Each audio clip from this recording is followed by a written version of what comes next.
Hello all of you, welcome back to my channel. मैं आज आप लोगों के लिए लेकर आ चुकी हूँ एक कलेक्टिव रीडिंग जिसका टॉपिक रहने वाला है क्या इरादा है उनका आपको लेकर, यानी आपके जो पर्सन है उनका आपके लिए और आपको लेकर क्या इरादा है, क्या इंटेंशंस हैं, हम ये जानेंगे। ये रीडिंग जनरल है, कलेक्टिव है। हो सकता है कि आपके साथ, आपकी सिचुएशन के साथ एक्यूरेटली रेजोनेट करे। I don't know what's wrong with my throat. Okay, just a second. Okay, तो हो सकता है कि आपकी सिचुएशन के साथ एक्यूरेटली रेजोनेट करे, हो सकता है कि सिर्फ कुछ परसेंट रेजोनेट करे। आपको ओपन माइंडेड होकर ये रीडिंग सुननी है, देखनी है। ये रीडिंग सभी ज़ोडिएक साइंस के लिए है, हर उम्र के व्यक्ति के लिए है, टाइमलेस है। आप जब भी इस वीडियो को देख रहे हैं यह आपके साथ रेजोनेट कर सकता है, लेकिन ज़बरदस्ती अपने आप को रीडिंग में फिट इन करने की कोशिश ना करें, क्योंकि एक जनरल रीडिंग है और सभी के लिए मैसेजेस आएंगे। Okay, ignore the background noise.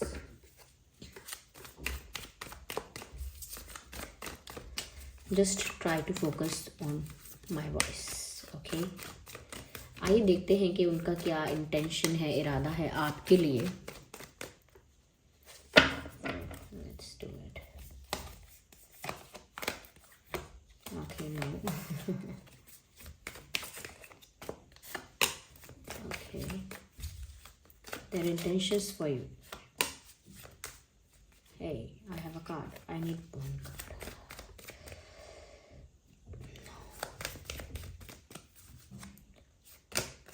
Okay.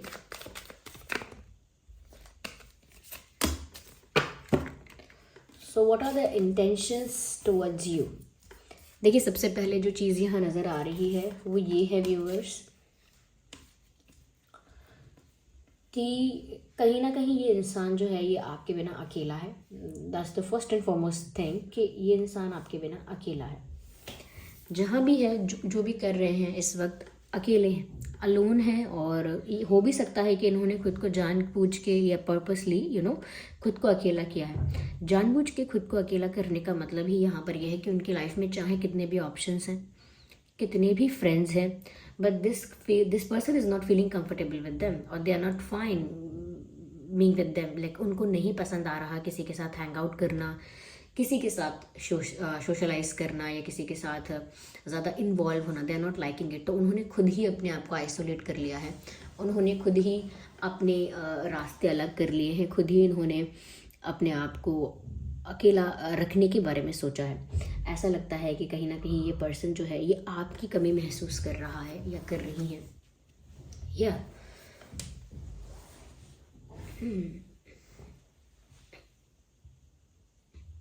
Yes, this person is feeling alone.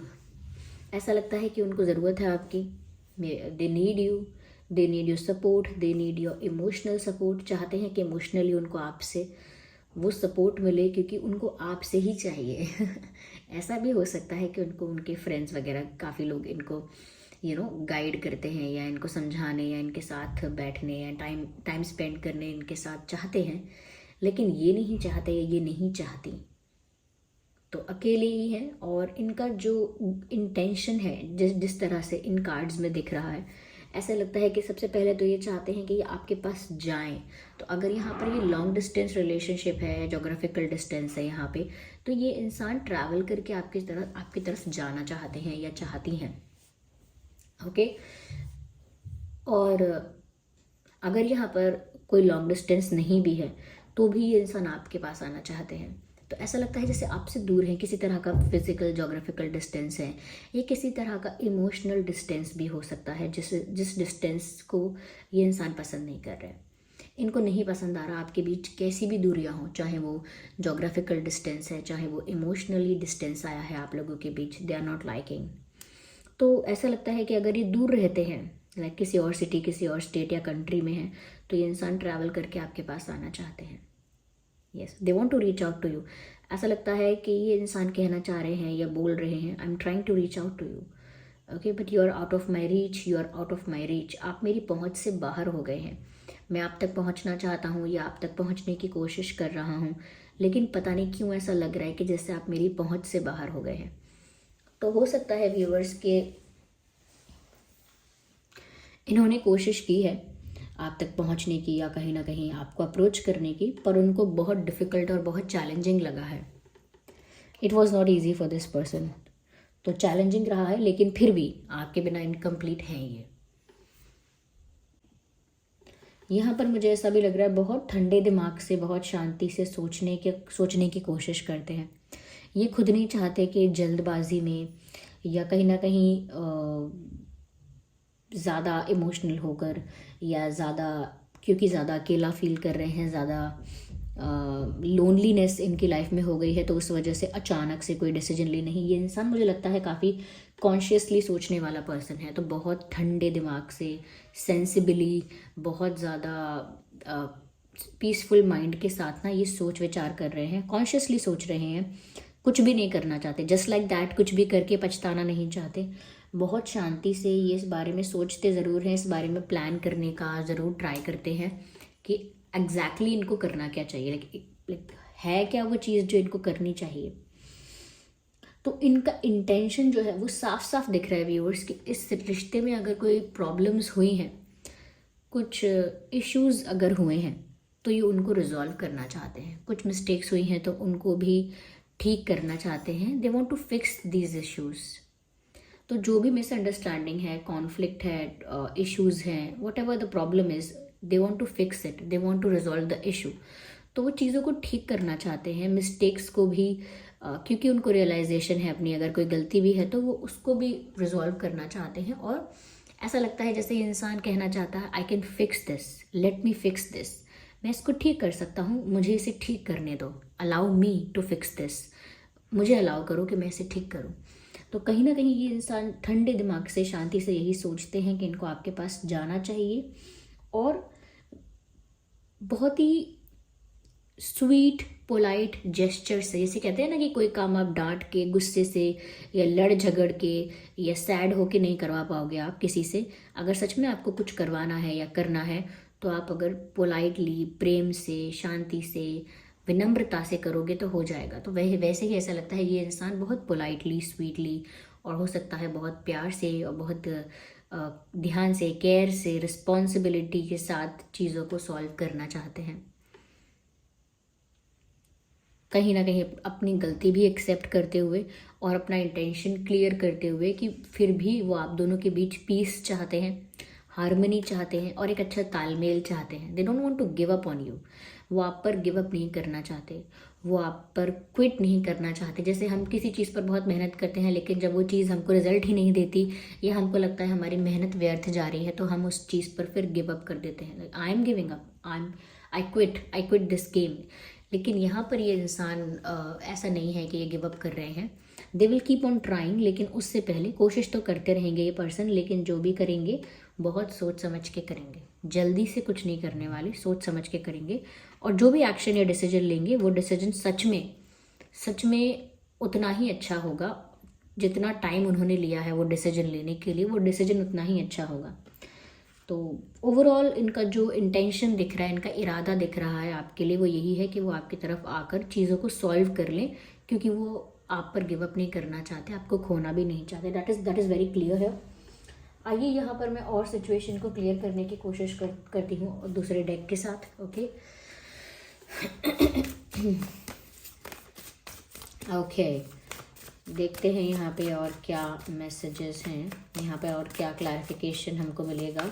Just a second. Okay, here we have this card. मुझे ऐसा लग रहा है कहीं ना कहीं ये दूसरों के साथ इसीलिए भी ज़्यादा सोशलाइज नहीं कर रहे, दूसरों के साथ ज़्यादा हैंग आउट या ज़्यादा टाइम स्पेंड शायद इसीलिए भी नहीं करते हैं, because the people around this person are not that good, और are not that supportive. Like इनके आसपास जो लोग हैं, इनके सराउंडिंग्स में, चाहे वो कोवर्कर्स हैं, क्या कहते हैं, कोवर्कर्स हैं, कलीग्स हैं, या कह सकते हैं कि रिलेटिव्स हैं, या फ्रेंड्स हैं, so called friends, well wishers हैं, या जो भी हैं, जिनको कुछ भी कहकर संबोधित कीजिए, लेकिन कुल मिला के इनके आसपास के जो लोग हैं उनके साथ इसीलिए ये पर्सन हैंग आउट करने में कंफर्टेबल नहीं है, या अपनी प्रॉब्लम, अपना पेन अपनी प्रॉब्लम, अपना पेन उन लोगों के साथ नहीं शेयर करते हैं, क्योंकि वो लोग एनर्जी सकर्स हैं। एनर्जी सकर्स जो होते हैं वो अपने आप को तो नेगेटिव एनर्जी में हमेशा रखते हैं, जैसे जेलस होते रहेंगे, चिढ़ते रहेंगे, लोगों से गुस्सा होते रहेंगे, मुंह पर या मन के अंदर गालियां निकालते रहेंगे। तो ऐसे लोग भरे हुए हैं नेगेटिविटी से, नेगेटिविटी होती ही है उनके अंदर।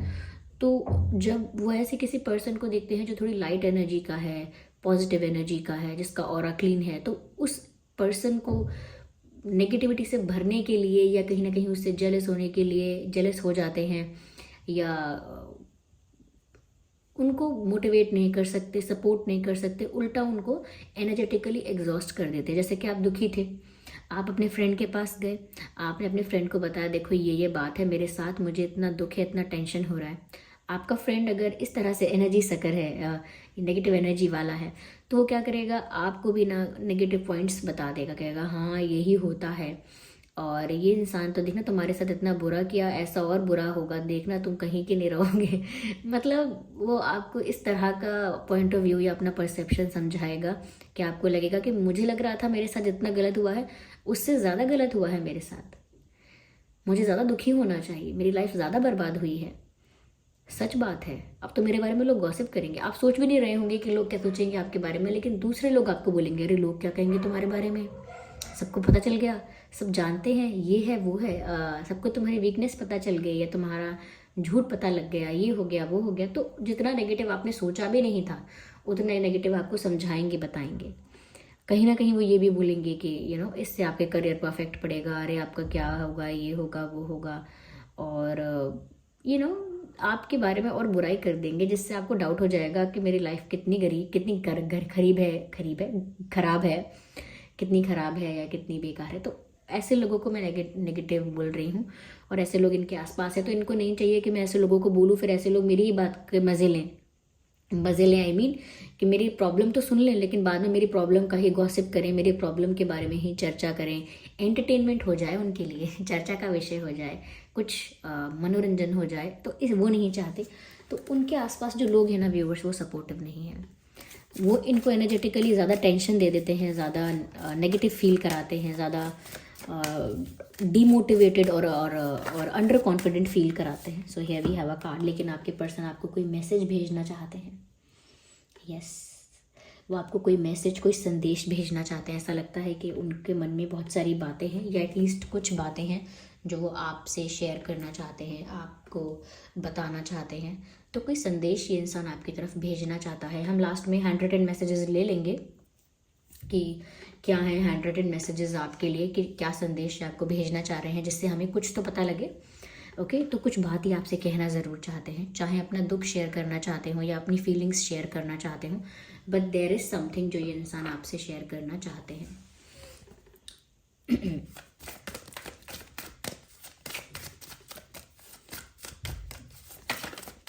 पर उनके आसपास के लोग उनको किसी भी चीज़ के लिए मोटिवेट नहीं करते हैं, so they don't like that. Okay, अभी भी आपके पर्सन फ्यूचर के बारे में सोच रहे हैं, अभी भी फ्यूचरिस्टिक हैं, अभी भी उनका जो पर्सपेक्टिव है वो हायर पर्सपेक्टिव है, यानी अभी भी वो आज की प्रॉब्लम्स को लेकर नहीं चल रहे, अभी भी वो भविष्य के बारे में सोच रहे हैं कि अरे अभी जो हो रहा है सो होने दो, अभी जो प्रॉब्लम्स आ रही हैं उन्हें आने दो, आगे सब चीज़ें ठीक हो जाएंगी, आगे सब कुछ रिजॉल्व हो ही जाएगा, आगे हमारा फ्यूचर अच्छा होगा, ब्राइट फ्यूचर होगा, आगे हम दोनों साथ होंगे, आगे हमारा रिश्ता एक हेल्दी हैप्पी रिलेशनशिप होगा। तो फ्यूचरिस्टिक हैं, पॉजिटिव हैं। क्यों? क्योंकि वो इन लोगों से अपने आप को दूर रख रहे हैं जो लोग नेगेटिव हैं। अगर ये ऐसे वक्त में ऐसे लोगों के आसपास रहते या ऐसे लोगों के साथ हैंग आउट करते, सोशलाइज करते जो लोग नेगेटिव हैं, तो ये ऐसा नहीं सोच पाते, इनकी थॉट प्रोसेस या इनका विजन इतना पॉजिटिव नहीं होता। उस वक्त ये हार मान लेते, क्विट कर देते, गिव अप कर देते, और फ्यूचरिस्टिक होना तो दूर की बात है, पास्ट में अपने दुख में डूब जाते। तो ये इंसान अभी भी फ्यूचर के बारे में सोच रहा है कि आपके साथ इनका भविष्य कितना अच्छा होगा, कितना उज्जवल होगा, गिव अप नहीं कर रहे हैं ये। या चलिए, तो यहाँ पर हम 100 मैसेजेस लेते हैं टू सी कि ये जो संदेश आपको भेजना चाह रहे हैं वो संदेश क्या है वो मैसेज जो ये पर्सन आपको देना चाहते हैं। आइए देखते हैं। सबसे पहले हमारे पास ये कार्ड है, please forgive me. So if they did something they are asking for forgiveness, वो आपसे माफ़ी मांगना चाहते हैं अगर उनसे कोई गलती हुई भी है तो।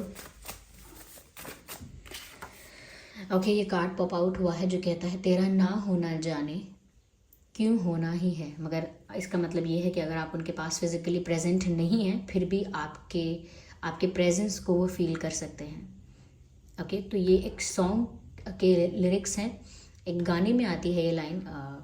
ये जब वी मेट मूवी है उसका गाना है। तुमसे ही ना है ये पाना, ना खोना ही है, तेरा ना होना जाने क्यों होना ही है। तो आप ये सॉन्ग सुन लीजिएगा। जब आप ये सॉन्ग सुनेंगे तो आपको उनकी फीलिंग्स, उनके इंटेंशंस समझ में आएंगे, क्योंकि ये सॉन्ग यहाँ पर चैनल हुआ है। ओके, लेट्स सी क्या और मैसेज है। देखिए एक और कार्ड यहाँ पॉप आउट हुआ है, ऑल आई येलो सारे येलो कार्ड्स ही पॉप आउट हुए हैं यहाँ। Be mind you are mind, तो वो तो साफ साफ मैंने कहा ना, स्ट्रेट फॉरवर्डली ये आपको बता देना चाहते हैं, क्योंकि इनके इंटेंशंस बहुत क्लियर है कि be mind you are mind, यानी कि मेरे बनो और मेरे ही हो तुम। तो एक हक के साथ, एक अधिकार के साथ कि आपके ऊपर उनका हक है, वो हक जताते हुए वो आपसे कहना चाहते हैं कि मेरे रहो और मेरे ही हो तुम। तो मेरे ही रहो और मेरे ही हो, ये बोलना चाहते हैं आपको। चलिए अच्छे से और क्लैरिफाई करते हैं to see what else we have here. Just one card, okay, not that much we need one card, just a second. Okay, so this card is coming out and this says, I can't listen the songs that reminds me of you. I cannot listen the songs that reminds me of you, यानी कि मैं वो गाने नहीं सुन सकता हूँ या नहीं सुन पा रहा हूँ जो मुझे आपकी याद दिलाते हैं। मेल फीमेल कोई भी है, ये पर्सन, जो भी आपके पर्सन है जिनके लिए भी आप ये रीडिंग देख रहे हैं, वो आपसे कहना चाहते हैं कि वो सॉन्ग्स, कुछ ऐसे सॉन्ग्स हैं जो उनको आपकी याद दिलाते हैं व्यूअर्स बार बार, और वो ऐसे सॉन्ग्स को नहीं सुन सकते जो उनको आपकी याद दिलाते हैं, क्योंकि कुछ गाने जैसे कि ये गाना है तेरा ना होना जाने क्यों होना ही है, ये आपसे रिलेट कर सकता है, या कुछ ऐसे उसमें मोमेंट्स या स्टोरीज हो सकती हैं। I don't know what is this sudden construction work, okay, ignore that. तो ये जैसे ये सॉन्ग है तो ये आपको डेडिकेट करना चाहते हैं, क्योंकि रिलेट करता है आप दोनों की लव स्टोरी से समवेयर, इसके लिरिक्स या वॉटेवर। तो ऐसे ही कुछ गाने ऐसे हैं जो उन्होंने आपको डेडिकेट किए थे, या आप लोगों की स्टोरी से बहुत ज़्यादा रेजोनेट करते हैं, रिलेट करते हैं। वो गाने वो नहीं सुन सकते, या कुछ गाने ऐसे जो वो आपके लिए सुनते थे या आपको डेडिकेट करते थे, वो गाने भी जब भी कहीं प्ले होता है कोई ऐसा गाना, तो वो एकदम ट्रिगर्ड हो जाते हैं उनके emotions, they start missing you, उनको आपकी याद आने लगती है, आपकी कमी महसूस होने लगती है। और अगर उनसे कुछ मिस्टेक्स हुई भी है, कुछ इश्यूज़ ऐसे हैं जहाँ पर उनकी गलती है, तो वो माफ़ी भी मांगना चाहते हैं। Okay, so this was the reading viewers. I hope ये रीडिंग आपके लिए हेल्पफुल रही है, रिलेटेबल रही है। आई होप इस रीडिंग ने आपको थोड़ा बहुत गाइड किया है। अगर इस रीडिंग ने आपको थोड़ा भी गाइड किया है तो आप वीडियो को लाइक ज़रूर करें, कमेंट करके ज़रूर बताएं कितने % आपके सिचुएशन से रेजोनेट करती है। और अगर आप नए हैं इस चैनल पर, सब्सक्राइब ज़रूर करें, बेल आइकन को प्रेस करना ना भूलें। चलिए फिर मिलते हैं अगली रीडिंग में। Bye bye, take care, love you all.